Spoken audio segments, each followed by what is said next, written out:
Bienvenue à motoneige.tv, mon nom est Bertrand Godin, en compagnie de Max. On est à Saint-Mathias-sur-Richelieu, chez Mathias Sport. Là, on peut avoir des bateaux, des motos, des quads, bref, tout ce qu'on veut pour avoir beaucoup de plaisir.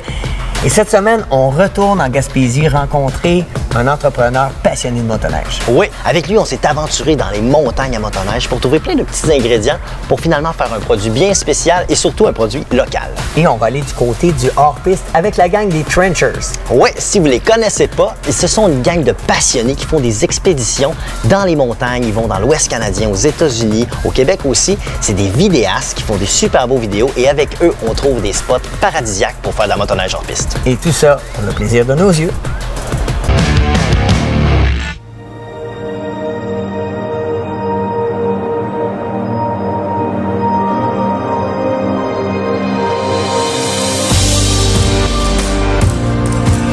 Il n'y a rien de plus beau que se réveiller à Alpine, Wyoming. Cette ville est située à moins de 60 minutes au sud de Jackson Hole. C'est un petit village de moins de 900 habitants. Dan Adams guide et donne des cours dans la région. Le chalet où nous logions était impressionnant et pouvait accueillir plus de 20 riders en même temps. Le garage est immense et les spots de riding sont à moins de 20 minutes en sled à partir du chalet. On s'enlignait donc vers la Alpine pour cette deuxième journée de riding.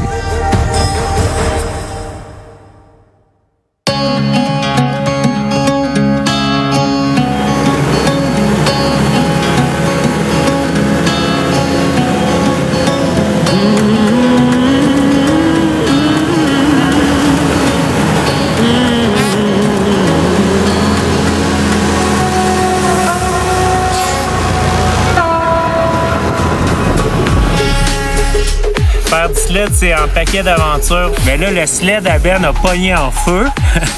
Alors, on est arrivé au spot aujourd'hui en mode alpin. Alors là, on est en train de trouver une solution pour essayer de ramener jusqu'à la maison. Aujourd'hui, avec le manque d'un sled, dans le fond, ça devient super compliqué parce qu'on a un paquet de matériel à trimballer. Et là, on est dans un terrain vraiment difficile. Là. Il y a des pentes vraiment abruptes. Il y a des avalanches sur les côtés. On a eu quelques shots. Ça sera pas la journée avec le plus de shots, mais au moins, tout le monde est en santé. On va se reprendre demain.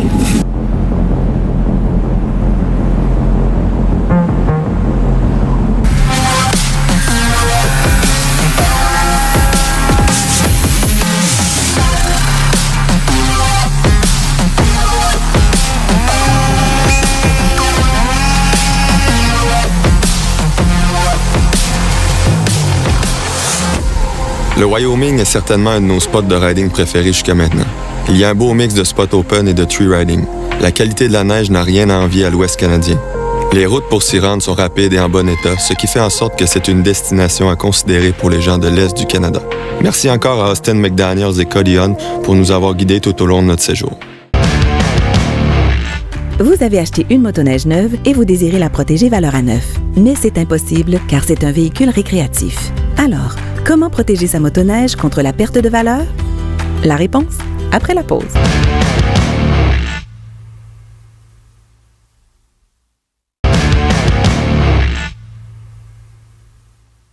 Comment protéger sa motoneige contre la perte de valeur? Dès qu'un véhicule neuf est vendu, il perd une partie importante de sa valeur. La solution, c'est l'assurance de remplacement. En cas de sinistre, vous pouvez vous racheter une motoneige neuve puisque cette protection comble la différence entre le montant d'achat et la valeur de votre motoneige au moment du sinistre. Elle rembourse également une partie de la franchise et inclut une allocation de 75 $ par jour pour louer une nouvelle motoneige afin de pouvoir profiter de votre week-end d'expédition en cas d'incident. Bonne randonnée! Cette capsule est présentée par Intact Assurance, assureur officiel de la FCMQ et fier partenaire dans vos déplacements sécuritaires à motoneige.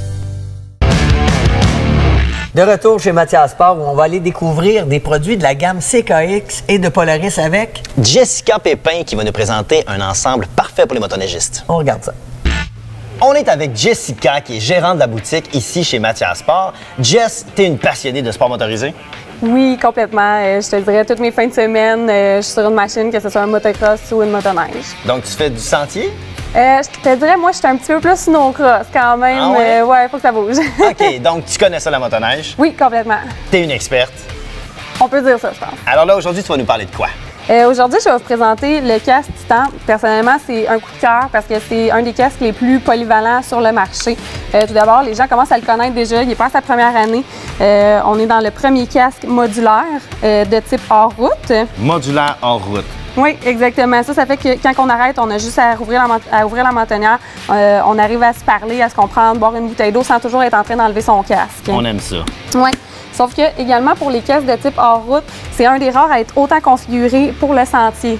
OK. Oui, fait que c'est un des casques qu'on peut utiliser autant en sentier qu'en hors-piste. Puis aussi, pour une configuration hors-sentier, justement, on peut venir enlever toutes ces parties-là de ventilation. Mais il y a aussi une autre lunette qui vient dans la boîte. Mon Dieu, il y a du stock dans la boîte, là. Il y a beaucoup de stock, justement. Faut prendre le temps. Sincèrement, quand on achète ce casque, il faut prendre le temps de lire pour être sûr de pouvoir vraiment le configurer pour notre utilisation à nous. Oui, puis je pense qu'il y a beaucoup de vidéos aussi. CKX font beaucoup de vidéos pour nous aider à bien configurer nos casques puis pour s'assurer qu'on a tout ce qu'il faut. Exactement. Donc, justement, il y a une deuxième lunette qui vient dans la boîte qui est faite beaucoup plus ventilée, donc pour permettre à l'humidité de mieux s'évacuer sans venir buer la lentille. Puis, il y a plusieurs choix de lentilles disponibles de différentes couleurs. Et on peut même prendre ce casque-là et l'upgrader pour avoir une lentille qui est chauffante. Ah, OK. Fait que pour la personne de trail, on va se brancher directement à la machine, mais pour le hors-piste, on ne peut pas se permettre d'être tout le temps branché à la machine. Donc, ce qu'on va faire, c'est qu'il y a un kit de batterie qui vient s'installer à l'intérieur du manteau ou d'une combinaison, une pièce. Wow, c'est cool ça. Donc vraiment, CKX avec le Titan, on n'a pas de problème. Ça, c'est le modèle écoute, de couleurs aux couleurs plus féminines, si on veut. Et là, j'imagine qu'il y a 1 million de couleurs puis de modèles. Oui, je te dirais, les possibilités sont infinies. Il se décline aussi dans une version Airflow qui est une version vraiment hyper ventilée. OK. Pour ce qui est de la version électrique, elle est seulement dans le noir et le noir mat. Fait que pour ceux qui adorent flasher mais qui veulent vraiment la sécurité d'avoir une visière chauffante, on peut faire l'upgrade, il n'y a pas de problème. Wow! Ben, en tout cas, c'est un très beau compte-rendu du casque Titan. Je pense que le choix est fait. Je vais rouler avec un Titan. Merci, Jess. Excellent.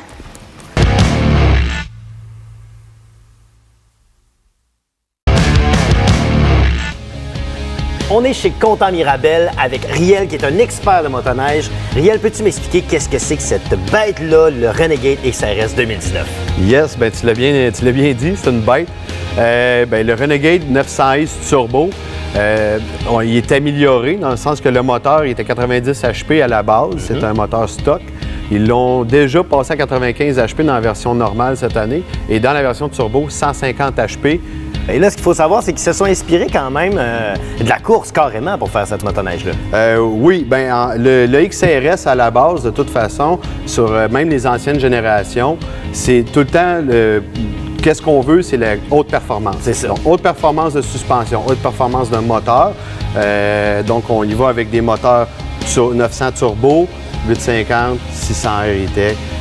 Des choses de même, c'est là-dedans des gros moteurs qu'on va mettre dans ces machines-là. Suspension, c'est comme une descendance, si on veut, des suspensions de course. C'est pas les mêmes chocs, mais ça va ressembler. On parle d'un KYB Pro 40. On n'a pas peur de rentrer dans les bosses avec une machine de même. On n'a pas peur de la briser. C'est renforcé aussi. Ben oui. Quand on dit que ça descend un peu de la course, qui dit descendance de course, on va renforcer ça. On met ça solide. Exactement, oui. Ah, c'est bon ça. Et la chenille là-dessus, c'est quoi? La chenille, c'est une 137. OK, avec un profil d'1 pouce et quart piné. Fait que les gens qui recherchent une machine, je vais aller un petit peu plus sortir du sentier. C'est sûr que je ne vais pas m'aventurer 50 km, là, mais si je veux sortir un petit peu plus puis bouger un peu plus dans la neige, bien souvent les gens vont se prendre du 1.6. Ça va nous permettre de pelleter un peu plus de neige. Ouais, c'est ça. Mais somme toute, ça reste une belle machine de sentier et de performance. Exactement. Bon. C'est l'essentiel, c'est du sentier. C'est ça qui a à retenir. Ouais. Génial, merci Riel. Hey, merci beaucoup. On poursuit ici au Saguenay-Lac-Saint-Jean pour essayer le Renegade XRS 2019 au kilomètre 31, la place parfaite quand c'est temps de venir relaxer ou pour un beau voyage de motoneige. Et c'est Denis qui a eu la chance d'essayer cette belle machine-là. Denis, qu'est-ce que tu en as pensé? Tu l'as essayé en sentier. Bien, écoute, c'est le modèle XRS qui revient cette année avec le moteur turbo, super attendu par tout le monde. C'est un moteur ultra puissant, mais c'est 150 forces, mais c'est la façon que les 150 forces sont produites par le moteur, qui sont délivrées, si on veut, si on prend un terme anglophone, par ce moteur-là qui est impressionnant. on le sait, le turbo, tout le monde l'attendait, on en a parlé, le monde était bien excité là-dessus. Est-ce que ça répond à la promesse que Ski-Doo voulait donner avec le turbo? Oui, bien, Ski-Doo a produit un très, très bon moteur. En fait, Rotax, la filiale de Ski-Doo, a produit un très, très bon moteur. Ceux qui s'attendaient d'aller chercher un moteur, d'avoir un moteur 180-200 forces et plus, c'est pas le marché de masse. Le marché de masse, c'est aux alentours de 150 forces. C'est là où il y avait un besoin à combler avec la disparition du 1200. Et là, bon, il n'y a aucune machine qui est parfaite dans la vie. Qu'est-ce qu'il y aurait amélioré sur le Renegade XRS? Bien, moi, j'ai eu la chance de conduire cette motoneige-là de soir. Le problème majeur, c'est au niveau des phares. Ah, OK. Oui, au niveau des phares, on va avoir... on a encore des ampoules halogènes. Ça manque un peu. Autre chose que j'ai trouvé sur ce motoneige-là, c'est sûr, on parlait du poids. Et lorsqu'on arrive dans la neige démêlée et tout ça, c'est sûr et certain, ceux qui sont habitués avec un moteur 2 temps, il faut travailler plus fort. Oui, j'ai été victime de ça, moi. Et finalement, qu'est-ce qui t'a le plus surpris sur cette motoneige-là? C'est le mariage du moteur avec la plateforme. Okay. Parce que là, on parle du XRS. C'est une machine comme plus de compétition, si on veut, avec un meilleur kit d'amortisseurs. Puis le mariage qui s'est fait, vraiment, c'est parfait. Il est parfait. Ouais. Un gros merci, Denis, pour tes précieux conseils, puis surtout pour ton analyse de la motoneige. Je te laisse aller l'essayer, puis aller te promener dans les sentiers du Saguenay-Lac-Saint-Jean. Roule, mon chum. Il y en a ici de la place. Ouais. Nous voilà à Percé, joyau du Québec. Situé à la pointe de la péninsule gaspésienne, je viens rejoindre mon ami Dave pour aller à la recherche d'ingrédients pour la confection d'une bière 100% faite ici.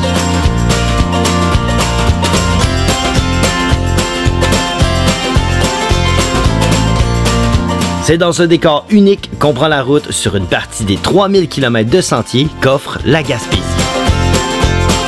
La chasse aux ingrédients est alors commencée. On parcourt une partie du territoire armé d'un traîneau et d'un tonneau. Je me sens comme un coureur des bois. Dave, je sais qu'on est supposé d'aller chercher les ingrédients, les fameux ingrédients de la blanche nordique de Pit Caribou. C'est des amis à toi, mais tu tenais absolument à montrer ton coin et je suis très content parce que c'est vrai que c'est hallucinant, c'est très beau ici. Mais là explique-nous, on est où, là? Qu'est-ce qu'on fait ici? Vite fait, on est sur la plateforme vitrée du Géoparc mondial UNESCO, qui est au centre du village. Mais je tenais aussi à vous amener dans les petits coins privilégiés, les petits coins cachés de la Gaspésie. Ah oui, hein? Puis c'est mes spots à moi que j'ai depuis que je suis TQ, qu'on se promène en ski-tout ici au village. Puis le village aussi est beaucoup en développement pour le côté hivernal avec des festivals, festinage, courses express, beaucoup de choses qui s'en viennent en hiver, pas seulement en été, mais un beau gros développement qui se passe présentement pour Percé. Puis j'imagine que ça doit attirer beaucoup de monde, le secteur, la neige, mais la vue, parce que là, tu sais, je sais pas si vous autres vous le voyez, mais c'est beau, là. C'est écœurant, c'est pour ça que je tenais à vous amener sur la plateforme du Géoparc, absolument. C'est hallucinant. Et là, on se trouve à être où? Percé, ça se trouve à être où, là, par rapport à Gaspésie? Ben, je te dirais qu'on est sur la pointe directement. Si je m'en vais à Québec, que je passe du côté nord, du côté sud, c'est le même temps approximatif. Ah ouais. C'est que ça, on est vraiment sur la pointe. On a un peu parlé de ton coin, mais on a une mission. On est venu chercher les ingrédients de la fameuse blanche nordique. Mais c'est quoi les ingrédients qu'on est venu chercher? Entre autres, on a de l'écorce de bouleau, de l'écorce d'érable, de l'écorce d'épinette et quelques autres ingrédients secrets qu'on peut pas tout nommer. C'est bon, on fait ça. On va là. Good.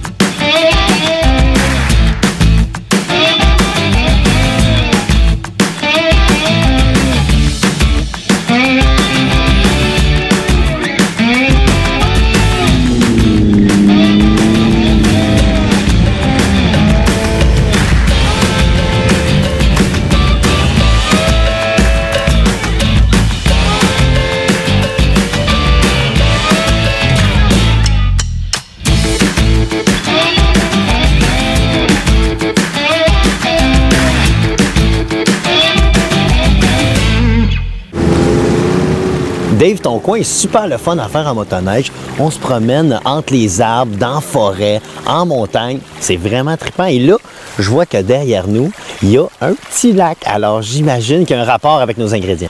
Ben, tu comprends bien que pour la bière blanche nordique, une bière fraîche de chez Pete Caribou, ben, ça prend de l'eau fraîche. L'eau fraîche d'une source naturelle qu'on va aller chercher direct en arrière de nous autres. OK, on va chercher ça comment? Avec une belle cruche que Pete Caribou nous a fournie. Parce que faut pas rater le baril, ça prend simplement une petite portion. Tu comprends bien qu'habituellement, on fait pas ça de même. Là, c'est le lac.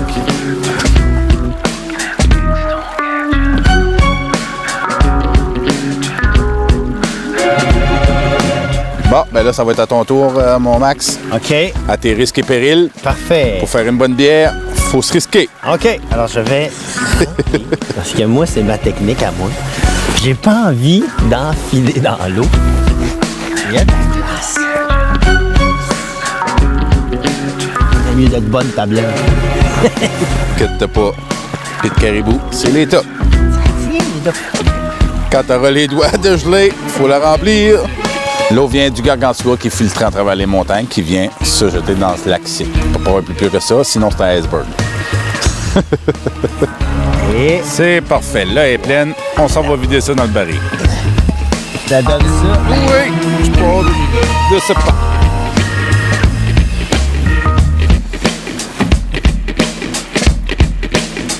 Mets ça là-dedans, je mets tout ça là? Oui.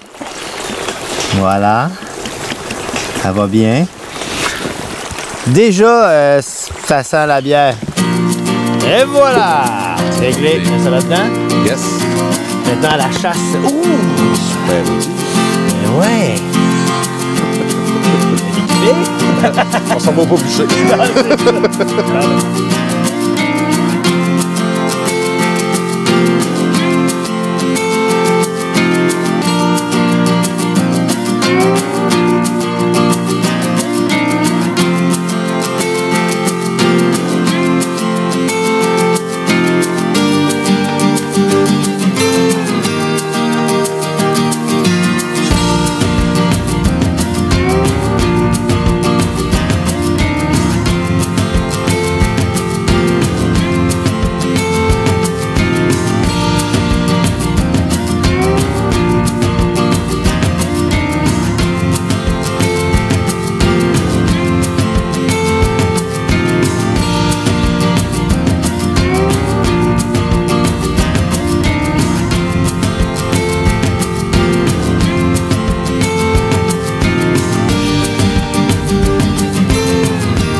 On va m'ouvrir la porte. Hey, salut Max! Puis, ça a bien été? Ben oui. Yeah, vous avez eu du fun? Ben oui, regarde ça! Ben, ça, là, c'est ça. Ah ouais, ça, c'est ça. Ça, c'est ça. La fameuse blanche nordique. Exactement. Ça, par contre, c'est la dernière bouteille qui reste, j'oserais dire, au monde de version 1. Ce que vous avez été chercher aujourd'hui, c'est pour la fameuse version 2 qu'on fait en collaboration, justement, avec le Festinège de Percé. Deuxième édition de Festinège, deuxième version de cette bière-là. Wow, c'est cool. Ouais. En plus, on s'est promené pas mal pour tes ingrédients, mon chum. Je te cacherai pas là, que c'était plus un prétexte. Je voulais que tu t'amuses, fait que je voudrais remercier Dave de s'avoir promené avec toi aujourd'hui, de faire découvrir la belle Gaspésie en skidoo. Ben ouais, merci Dave. Ça fait plaisir. Salut les gars. Hey, salut Dave. Prends soin de toi. Mais là, je serais curieux, moi, de voir où tu fais ça, tes petites bières. Ben, moi, je pense qu'on devrait se diriger direct à Microbrasserie pour aller s'en boire 3-4, là. Oh, j'aime ça. On fait ça live. C'est par où? Suis-moi. C'est bon, je garde ça précieusement. Brad, dans le fond, tous ces tonneaux-là sont exactement comme les tonneaux dans lesquels on a fait notre recherche d'ingrédients. C'est en plein, ça. Surtout celle-là. Ouais.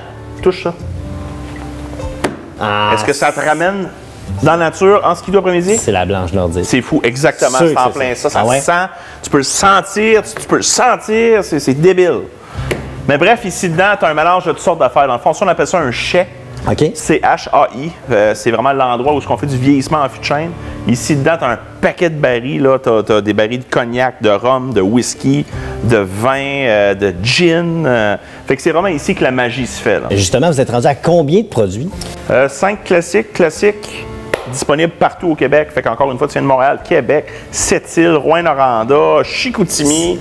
Toutes ces bières-là à l'année. Après ça, on a une trentaine de spécialités qu'on fait à l'année à droite et à gauche. Okay. Des bières, surtout de plus en plus des barrel age, des affaires funky, des affaires là, vraiment goûteuses puis capotées. Là. Un peu comme la blanche nordique que vous avez goûté après-midi. Tout à fait. On parle de Pit Caribou, mais il y a beaucoup d'autres microbrasseries dans le coin aussi. Et surtout pour les motoneigistes, c'est un endroit qui est le fun d'arrêter après sa journée de motoneige ou de moto.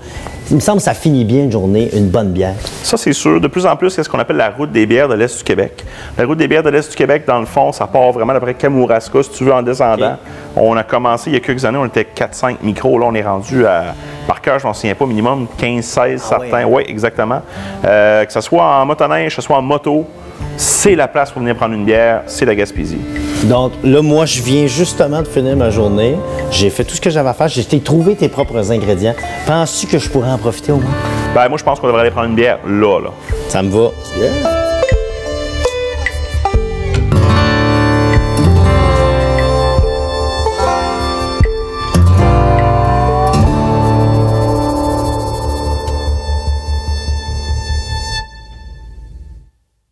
C'est déjà tout pour cette semaine. J'espère que ça vous a plu et la semaine prochaine, on découvre d'autres sentiers, d'autres motoneiges. Puis c'est important aussi de dire aux gens de ne pas mélanger l'alcool et le guidon.